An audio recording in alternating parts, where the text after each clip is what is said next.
संज्ञा। निम्नलिखित वाक्यों को पढ़िए। रविकांत अच्छा लड़का है। वह गन्ना चूस रहा है। गन्ने में मिठास है। पहले वाक्य में रविकांत एक व्यक्ति का नाम है। दूसरे वाक्य में गन्ना एक वस्तु का नाम है। तीसरे वाक्य में मिठास एक गुण का नाम है। इन रेखांकित शब्दों को व्याकरण में संज्ञा कहते हैं। हम कह सकते हैं, जो शब्द किसी व्यक्ति, प्राणी, वस्तु, स्थान या भाव के नाम का बोध कराए उसे संज्ञा कहते हैं। नीचे लिखे वाक्यों में संज्ञा शब्द की पहचान करो। रमेश कल कोलकाता जाएगा। इस दीवार की ऊंचाई कितनी है?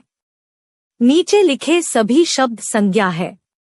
सचिन, दिल्ली, मेज, सच्चाई, हिमालय, लाल किला, गीता, आगरा, घड़ा, ईमानदारी, हंसी, दुख, कांता, कोलकाता, गाय, बुढ़ापा, रामायण, गांधी जी, बिमला, बंगलुरु, शेर, वीरता, नदी, एकता, अनिल, चेन्नई, चावल, प्यास, गहराई, फूल, मोहन, मुंबई, पुस्तक, ऊंचाई, कुर्सी, शिमला।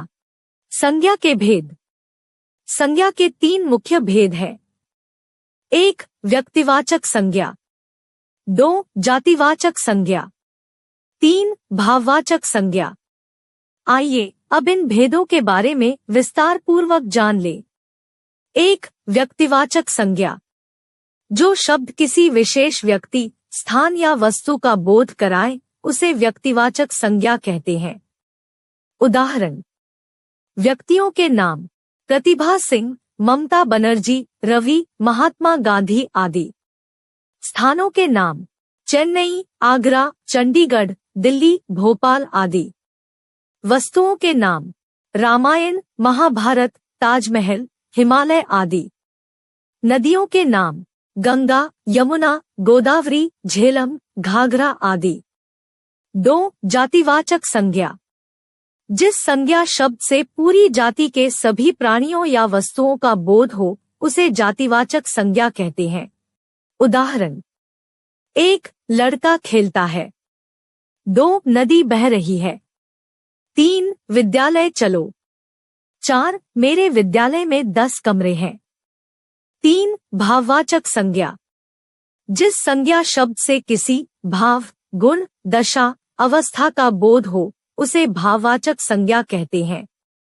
उदाहरण: 1. ईमानदारी से काम करो। 2. सदा सच बोलो। 3. गन्ने में मिठास होती है। 4. चोरी मत करो। 5. बुढ़ापा कष्ट देता है। 6. बचपन मधुर होता है। कुछ अन्य भाववाचक संज्ञाएं: सुंदरता, सत्य, दुख, यौवन, सुख, बुढ़ापा आदि। भाववाचक संज्ञा बनाना: बच्चा, बचपन, पशु, पशुता, मित्र, मित्रता, युवा, यौवन, मम, ममता, दुष्ट, दुष्टता, मीठा, मिठास, अपना, अपनापन, देव, देवत्व, कठिन, कठिनाई, सफल, सफलता, मधुर, मधुरता, बालक, बालकपन, पराया, परायापन, गरम, गर्मी। हमने पढ़ा और समझा। व्यक्ति, वस्तु, स्थान या भाव के नाम को संज्ञा कहते हैं। संज्ञा के 3 भेद हैं: व्यक्तिवाचक, जातिवाचक और भाववाचक। व्यक्तिवाचक संज्ञा में किसी विशेष व्यक्ति, वस्तु या स्थान का बोध होता है।